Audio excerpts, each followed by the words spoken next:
What happens now determines what happens to the rest of the world.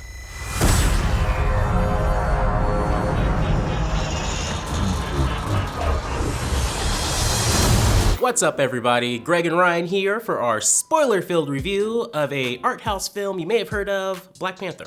Before we let you know what we thought about this small film, please hit subscribe because we have a ton of Black Panther videos on the channel right now, including the history of Wakanda. Now, there's some major spoilers in here, so if you haven't seen the movie yet, get out of here, go watch it, and then come back later. Go see it right now. Like, now.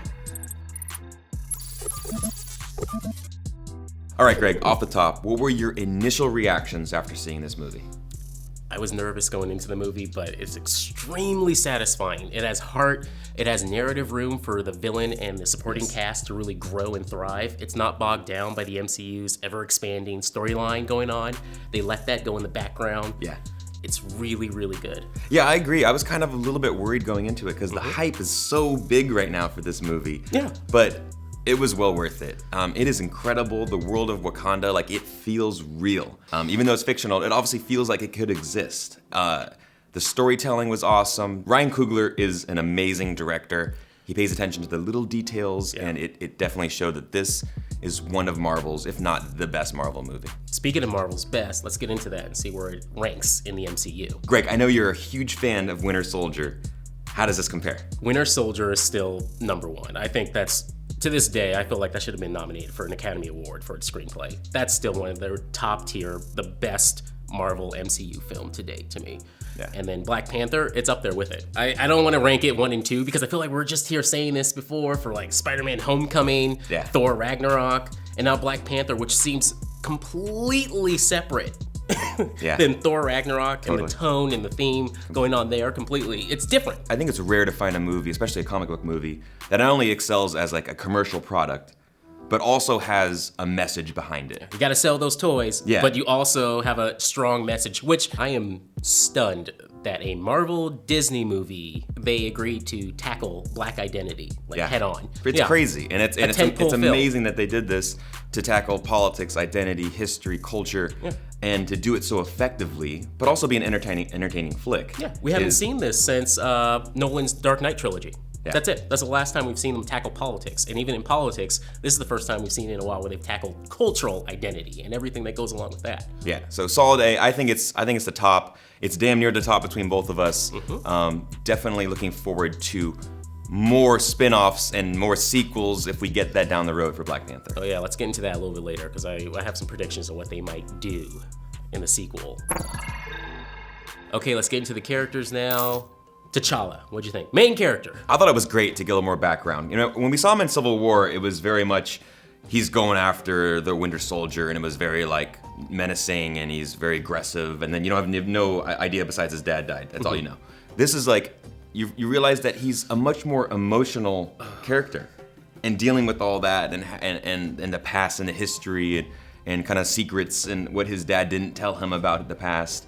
It was really great to kind of get to know him a little bit better. But I will say that it's hard in this movie because there's so many great performances, so many great characters, that he kind of gets overshadowed in his own movie. He does. It feels like he's almost in the background. You're like, okay, I'm glad he's back on screen, but I'm like, what's going on with the Shuri? What's going on? Let's go back there. Yeah. So let's talk about the supporting cast. Okoye, Nakia, Killmonger. What'd you think about the supporting cast? The women. Amazing. In this movie. Yeah. Is just such a strong supporting cast. Okoye, Nakia, you get their story immediately, their motivations, it's all there. How refreshing to have a movie where, you know, the woman is not a helpless, in need to be saved type of film. These are all badass, fierce, fearless warriors that don't need any help. Hi.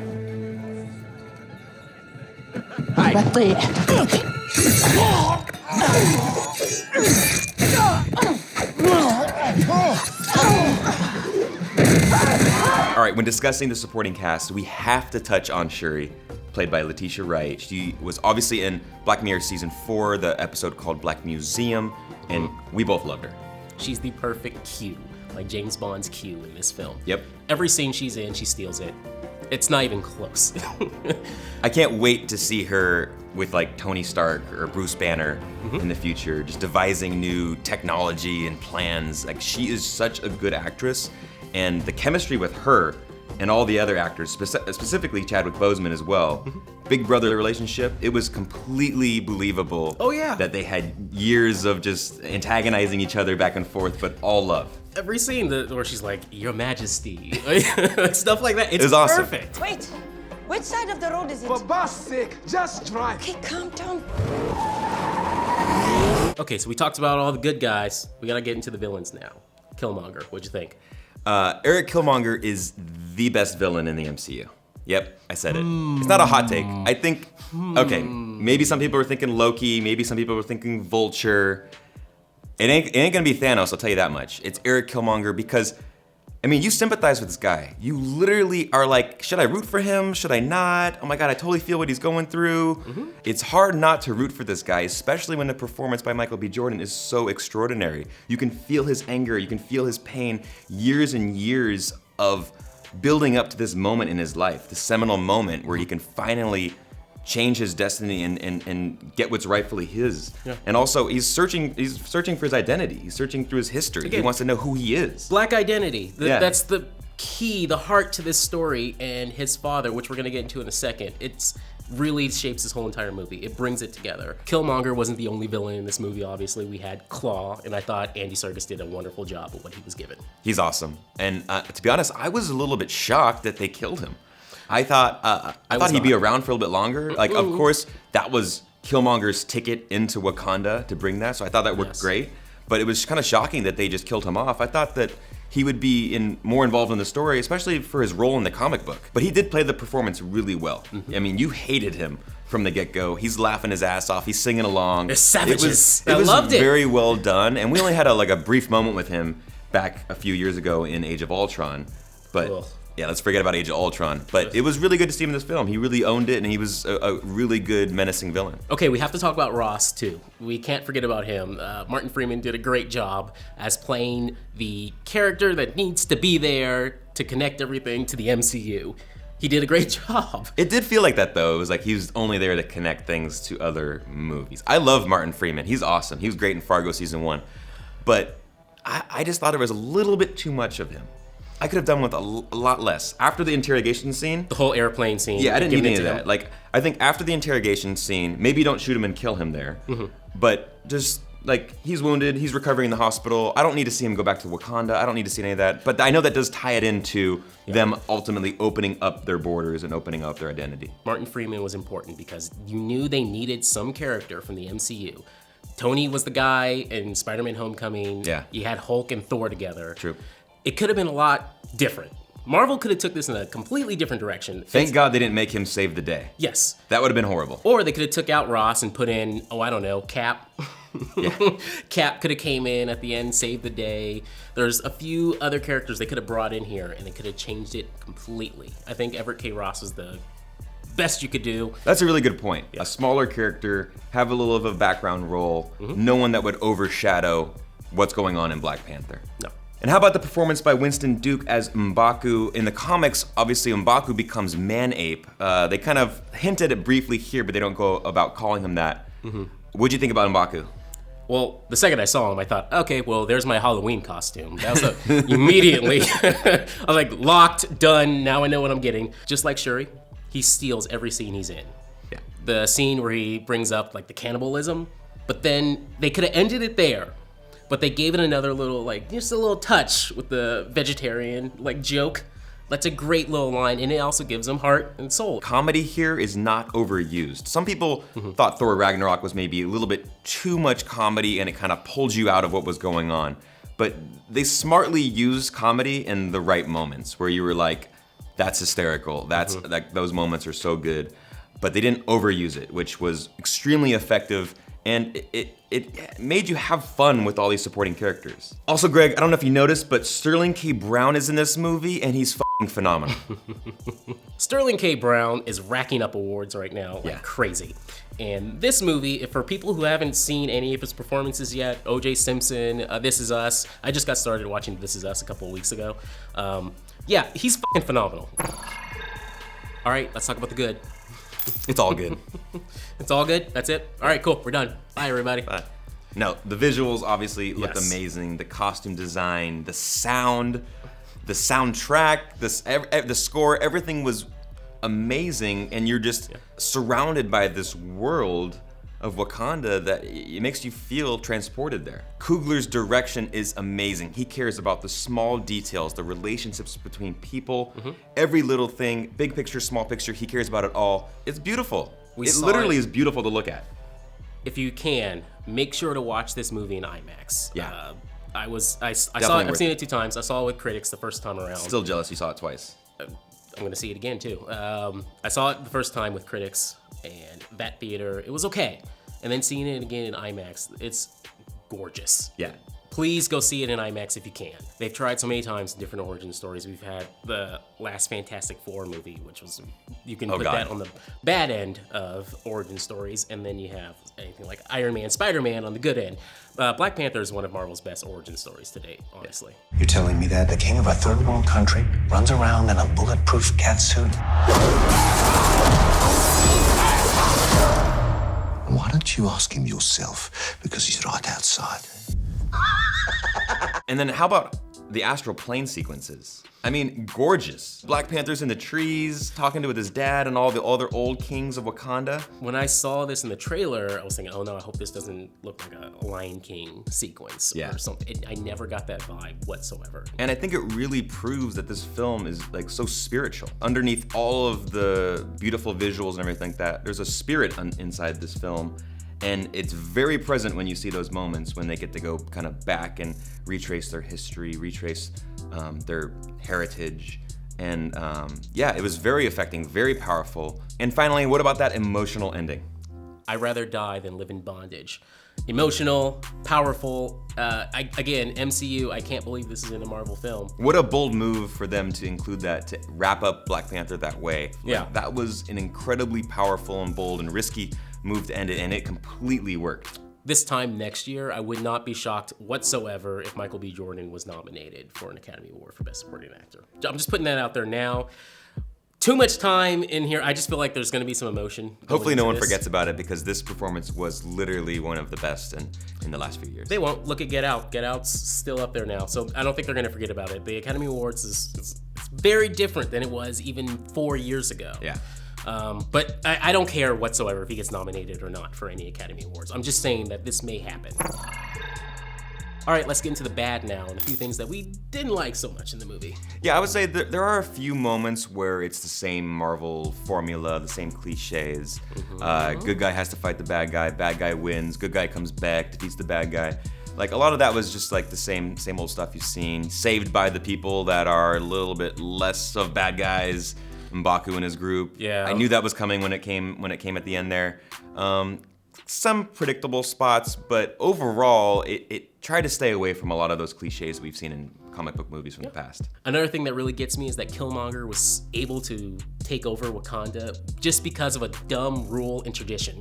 He shows up, he tells them his plan, he wants to sell weapons. Before he even announces who he is, before he even announces who he truly is to them. Yeah. And they're like, nah, whatever. And then he says it, and now they're like, oh, okay, well, we gotta do it. It's tradition. We have to do it. It's ritual. We have to do it. I agree. Why? They could have pushed him right off of that cliff, and that's it.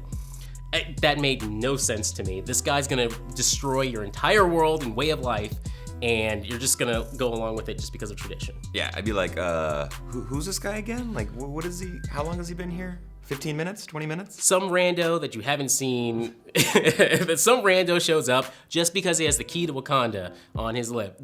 That's it. That's all you need. And okay, cool. He's in. He can do whatever. He's now our new leader. No. Yeah, I totally agree with you. You know, I was also a little frustrated with W'Kabi. In the comics, W'Kabi is very tight with T'Challa.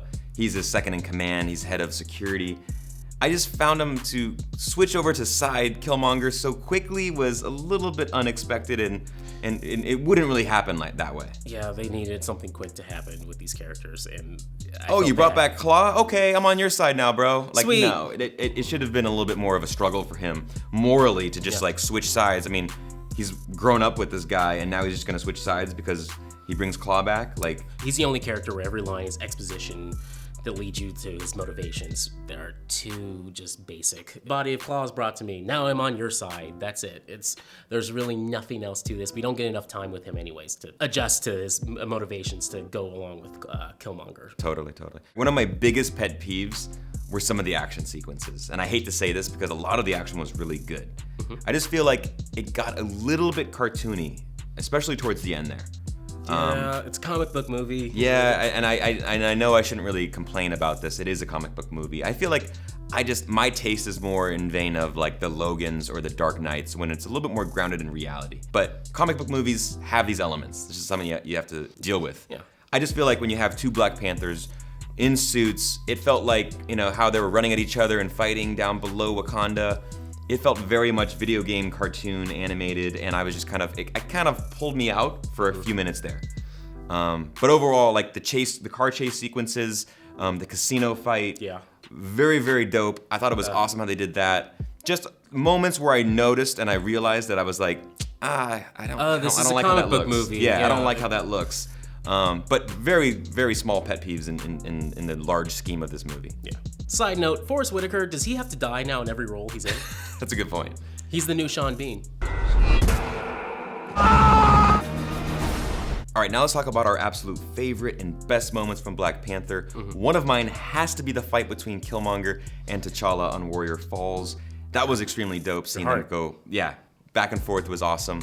And then you loved the return. Yes, the return, just the music, the score. You see it in the trailer where he's got his arms open, but when you actually feel it in the theater, it's something else. The score comes in, the power, and he's like, I'm back. And then you just see Killmonger's face. That sold me. I was like, all right, I'm in. This is it. Another great moment that I enjoyed was the conversation between Okoye and Nakia after Killmonger takes the throne, and they're talking about their loyalties. I thought it was a very emotional moment between those two characters. They just had different motivations at that moment, but then the moment when Okoye and the Dora Milaje turn on Killmonger and take him on, that was incredible. Okay, now let's get into questions and predictions. What do you got? My biggest question is, where the hell is the Infinity Stone? The Soul Stone is the only stone that's missing. We know that we're gonna go back to Wakanda in Infinity War. Yeah, the Black Order's going down there, so... There's a big battle there, obviously we've seen in the trailers. Yeah. I believe that the Soul Stone is somewhere in Wakanda, maybe on the Vibranium Mountain, hidden in there somewhere. It could be anywhere. It is, probably anywhere. But that's my feeling, especially with all the spiritual overtones in this film. The Soul Stone having the astral plane. Yeah, having a huge effect in Wakanda. I just feel like it's naturally gonna be a no-brainer that the Soul Stone will be found in Wakanda, and that the big battle in Infinity War is gonna be on that field out in Wakanda with Hulkbuster and everything. Yeah. Okay. Prediction: the Soul Stone is in Bucky's arm. Inside his arm, his new vibranium arm. Inside his new vibranium arm. I'm down with that. That's cool with me. Speaking of Bucky, I'm pretty sure the next thing we're gonna see with him after Infinity War, if he survives, which he likely will, if he's not taking on the role of Cap in the future, we're gonna see a War Dogs movie. Somehow, some way, whether it's Black Panther 2, War Dogs, or... Him and Shuri, yeah. I'm all in for that. That'd be incredible. I also want to see a prequel on Killmonger. Just give me like a gritty Sicario-like prequel. Killmonger just taking down governments. Yeah, I'm all in on Killmonger. I mean, that could be attached to War Dogs. That could be another storyline in there too. They could go do like a Godfather 2 kind of scenario, going back and forth in time. Let's do it. Hey, let's Marvel, let us write the screenplay for War Dogs. We'll do it right now. I think the last question has to be for the both of us. How long until Black Panther 2? Give it to me now. Let's do this. Yes, we need this sequel right now. Black Panther 2, War Dogs. Do it. Let's do this. Let's do it. Guys, let us know what you thought of Black Panther in the comments below, and any predictions you might have for the next movie, Infinity War, coming out in a few months here. Also, Greg, I think he's off. He's gonna let me just say goodbye to you guys. So, thanks Wakanda forever! Yes, Wakanda forever. We'll see you guys soon.